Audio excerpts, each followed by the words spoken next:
Welcome back to Bollywood presenting. कहानी की शुरुआत में हमें कुछ लोगों को रेगिस्तान में दिखाया जाता है।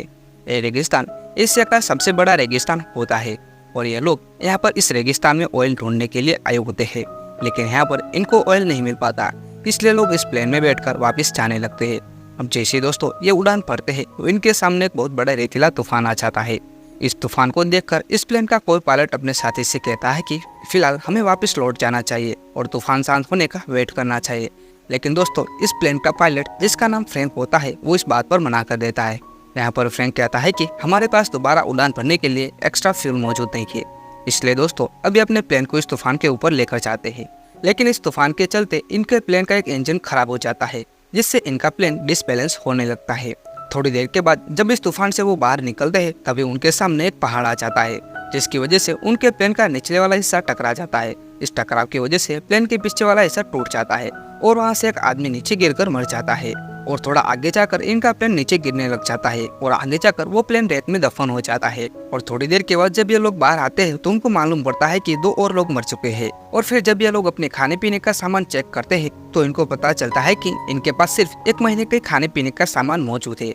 अब इनमें से किसी को कुछ समझ नहीं आ रहा था कि वो लोग इस बड़े से रेगिस्तान में से अपने आप को बाहर कैसे निकाले, क्योंकि अभी भी इनको पूरे 200 किलोमीटर का सफर भी पार करना है। लेकिन यहाँ पर एक आदमी होता है जो सभी से कहता है कि वो मैराथन चैंपियन रह चुका है और ये 200 किलोमीटर उसके लिए कुछ भी ज्यादा नहीं है। लेकिन उनमें से एक आदमी कहता है कि ये जुलाई का महीना है, इस महीने में तुम इस रेगिस्तान की गर्मी को सहन नहीं कर पाओगे और किसी भी तरह अगर तुम इस गर्मी का सामना कर भी लेते हो तो फिर भी तुम यहाँ से बाहर नहीं निकल पाओगे, क्योंकि यहाँ की पहाड़ियाँ मैग्नेटिक है, जिससे तुम्हारा कंपास तुम्हें सही डायरेक्शन नहीं बताएगा और फिर तुम इसी रेगिस्तान में भटक जाओगे। इसकी बातों को सुनकर मैराथन चैंपियन और बाकी सभी लोग डर जाते हैं और डिसाइड करते हैं कि फिलहाल ये लोग यहाँ से कहीं नहीं जाए और यही मदद मिलने का इंतजार करें।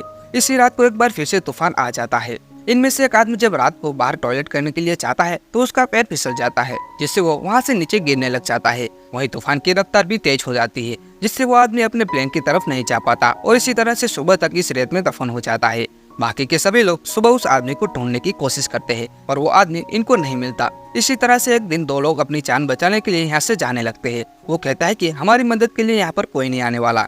यहाँ पर फ्रैंक इन सब से कहता है कि हमारे पास सिर्फ 1 महीने का खाने पीने का राशन मौजूद है, इतने कम खाने और पानी के साथ हम इस रेगिस्तान को पार नहीं कर सकते। मगर वो दोनों आदमी फ्रैंक की बात नहीं मानते। वो अपने हिस्से का पानी लेकर आगे बढ़ना चाहते थे, पर दोस्तों फ्रैंक इनको पानी नहीं देना चाहता था, क्योंकि इनके पास वैसे भी पानी बहुत कम है। अब दोस्तों इसी बहस से लेकर सबकी आपस में लड़ाई हो जाती है और उसी लड़ाई में वो पानी भी नीचे गिर जाता है। इसको लड़ता देख इनमें से एक आदमी, जिसका नाम एलिट होता है, ऐसे लड़ाई करते रहे तो हम हमारे नुकसान कर बैठेंगे, इसलिए हमारी भलाई इसी में है कि हम लोग लड़ाई ना करें। अब ये आदमी एलिट इन सभी से कहता है कि मेरे पास एक प्लान है, हम इस प्लेन के मलबे से एक नया प्लेन बनाएंगे। एलिट की बात सुनकर सभी लोग हैरान हो जाते हैं, क्योंकि ऐसा करना लगभग नामुमकिन है। लेकिन एलिट इन सभी को बताता है कि वो पहले प्लेन डिजाइन करता था, इसलिए वो इस प्लेन को दोबारा से बना सकता है। एलिट की बातों पर सभी लोग भरोसा कर लेते हैं, पर फ्रैंक इसकी बात नहीं मानता। जिसके बाद अगले दिन इनमें से एक और आदमी, जिसका नाम जेम्स होता है, वो अकेला यहाँ से चला जाता है। फ्रैंक उसको ढूंढने के लिए उसके पीछे जाने लगता है और उसे ढूंढते ढूंढते वो अपने प्लेन के पिछले वाले हिस्से तक पास आ जाता है, जो प्लेन पहाड़ के साथ टकरा गया था। यहाँ पर फ्रैंक उस आदमी की डेड बॉडी भी देखता है, जो उस समय नीचे गिरकर मर गया था। फ्रैंक यहाँ पर वो भी देखता है कि उस आदमी के बॉडी पर एक भी कपड़ा नहीं होता और इसके पास कई सारी गोलियां भी मौजूद होती है। उसी समय वहाँ जेम्स भी आ जाता है। वो फ्रैंक को बताता है कि यहाँ मैं इस आदमी के पास अपनी वॉच लेने के लिए आया था, जो कि मैं एक शर्त में उसके साथ हार गया था, लेकिन वो वॉच जेम्स को नहीं मिलती। इस बात से उन दोनों को समझ आ जाता है कि यहाँ पर रेगिस्तानी लुटेरे आए थे, जो कि इसके कपड़े और वॉच ले गए। इस आदमी की बॉडी पर कई सारे गोलियों के निशान भी होते हैं, यानी दोस्तों उन लोगों ने इस पर गोलियां चलाकर अपनी निशाने की प्रैक्टिस भी की होगी। अब यहाँ पर जेम्स फ्रैंक से सवाल करता है कि क्या तुम प्लेन को नहीं बनाना चाहते। यहाँ पर फ्रैंक जेम्स से कहता है कि प्लेन दोबारा नहीं बन सकता, इसलिए मैं लोगों को झूठे आश्वासन में नहीं रखना चाहता। लेकिन यहाँ पर जेम्स फ्रैंक से कहता है कि फिर भी हमें ट्राई तो करना ही चाहिए। जिसके बाद दोस्तों फ्रैंक इसकी बात मान लेता है। अब ये दोनों प्लेन की तरफ वापस आने लगते हैं। यहाँ पर आते ही फ्रैंक प्लेन को दोबारा से बनाने पर काम पर छूट जाता है, लेकिन यहाँ पर वो दिन के समय काम नहीं कर सकते, क्योंकि वो दिन की गर्मी को सहन नहीं कर सकते, इसलिए वो रात के समय काम करेंगे ऐसा डिसाइड करते हैं। इसी तरह से वो एक रात के समय काम कर रहे होते हैं। उसमें से एक आदमी बड़े से प्लेन का एक विंग काट रहा होता है। उस आग की चिंगारी उन फ्यूल टैंक में चली जाती है, जिसमें ऑयल भरा होता है। उस वजह से वहाँ बहुत बड़ा धमाका हो जाता है। वहीं उनके पास उस फ्यूल का आखिरी टैंक होता है, वो उड़ान भर सके उतना ही फ्यूल उनके पास मौजूद था, इसलिए वो इस बार बड़ी सावधानी से वो काम करते हैं। और इस बार ये लोग रात में नहीं बल्कि दिन में ही अपना काम करते हैं। काफी दिन काम करने के बाद इन्होंने इस बड़े से प्लेन में से एक छोटा सा प्लेन डिजाइन कर लेते हैं। कुछ दिनों के बाद उनको अपने प्लेन का एक विंग छोड़ना था, जिसका वजन बहुत ही ज्यादा होता है।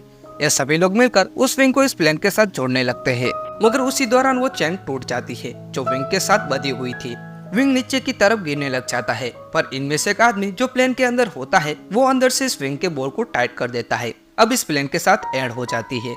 इस बात से सभी लोग खुश हो जाते हैं और ये लोग इस प्लेन के आगे से रेत भी हटाने लग जाते हैं ताकि ये लोग एक रनवे तैयार कर सके।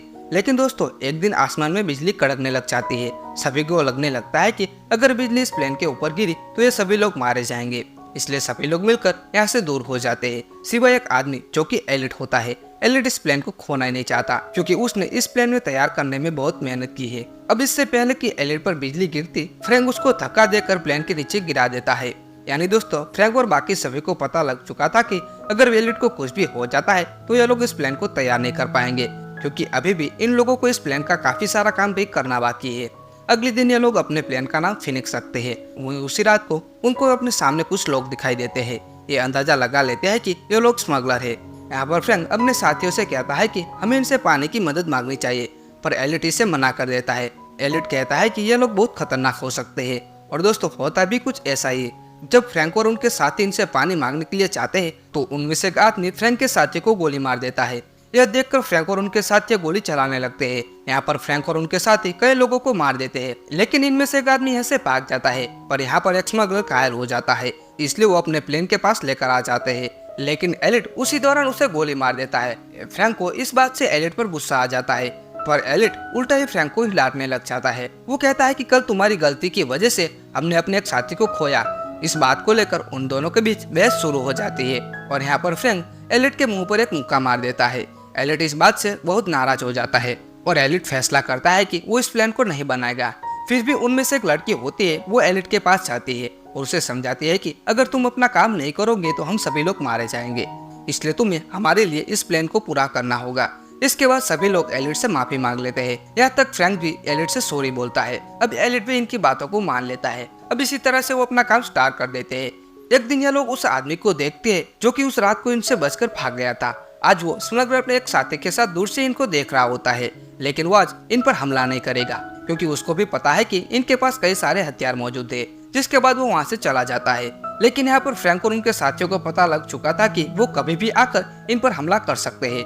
अब एक दिन फ्रैंक को एक बुक मिलती है जो कि एलिट की होती है। इस बुक को देखने के बाद फ्रैंक को समझ आ जाता है कि एलिट पहले बच्चे को टॉयज बनाता था, यानी कि आज से पहले एलिट ने कभी भी हवाई जहाज नहीं बनाए थे, वो बस छोटे से खिलौने थे। एलिट ने कभी भी कोई बड़ा जहाज नहीं बनाया। इस बात से फ्रैंक को एलिट पर गुस्सा आ जाता है और इस बारे में अपने सभी साथियों को बता देता है, जिसके बाद सभी लोग एलिट पर गुस्सा हो जाते हैं। इनमें से एक आदमी तो एलिट पर अपनी गन भी तान देता है। एलिट उससे कहता है कि जो भी मैंने छोटे प्लेन बनाता था वो भी उड़ने वाले होते थे और मुझे पूरा विश्वास है कि प्लेन भी जरूर उड़ेगा। अब दोस्तों, फ्रैंक उस आदमी को रोक देता है जिसने उस पर बंदूक तानी थी। उसी दौरान वहाँ पर एक बार फिर से रेतीला तूफान आ जाता है। इस तूफान की हवाओं की वजह से प्लेन अपने आप ही हवा में उड़ने लग जाता है। यह देखकर सभी को पता लग जाता है कि प्लेन जरूर उड़ेगा। फिर तूफान शांत होने के बाद ये लोग प्लेन के सामने से रेत हटाने लगते हैं और फिर उस तरफ लेकर जाते हैं जहाँ पर उन्होंने रेत हटाकर रनवे बनाया था। अब जब यहाँ पर ये लोग प्लेन को स्टार्ट करते हैं तो एक बार चलकर बंद हो जाता है। जब ये लोग दोबारा से चलाते हैं तो एक बार फिर से चालू हो जाता है, जिसकी वजह से ये लोग बहुत खुश हो जाते हैं। लेकिन उस प्लेन की आवाज सुनकर वो सभी स्मगलर घोड़े पर बैठकर इनको मारने के लिए उनकी तरफ आने लगते हैं। इतने सारे लोगों को देखकर फ्रैंक सभी को कहता है कि वो प्लेन के ऊपर चढ़ जाए, इसलिए सभी लोग इस प्लेन की विंग पर लटक जाते हैं क्योंकि दोस्तों इन्होंने इस प्लेन में बैठने की सीटें ही नहीं बनाई थी। वो स्मगलर पीछे से इन पर गोलियां चलाने लगते हैं, पर इनमें से किसी को भी गोली नहीं लगती। वह प्लेन रनवे पर चलने लग जाता है, लेकिन आगे रास्ता खत्म होने वाला था और अभी भी इनका प्लेन जमीन पर चल रहा होता है। थोड़ा आगे जाकर इनका रास्ता खत्म हो जाता है और अब ये लोग प्लेन के साथ नीचे खाई में गिर जाते हैं और उन लुटेरों को भी लगता है कि ये सभी लोग खाई में गिरकर मर चुके हैं। लेकिन थोड़ी देर के बाद उनका प्लेन आसमान में उड़ने लग जाता है। ये सभी लोग जोर जोर से चिल्लाने लग जाते हैं क्योंकि आज इन सभी की मेहनत ने नामुमकिन को मुमकिन करके दिखाया था। अब ये लोग इस प्लेन की वजह से बड़े से रेगिस्तान को आसानी से पार कर लेते हैं। फिर दोस्तों, इस मूवी के एंड में हमें फ्रैंक के बारे में दिखाया जाता है जिसने अपनी खुद की एयरलाइंस कंपनी भी खोल ली है। जिसने उसका नाम फिनिक्स रखा है और एलिट अब नासा में काम करता है। इसी के साथ ही यहाँ पर यह मूवी खत्म होती है। अगर आपको वीडियो पसंद आया हो तो वीडियो को लाइक करना ना भूले और हमारी बॉलीवुड प्रेजेंटिंग यूट्यूब चैनल को सब्सक्राइब करना ना भूले। Thank you for watching.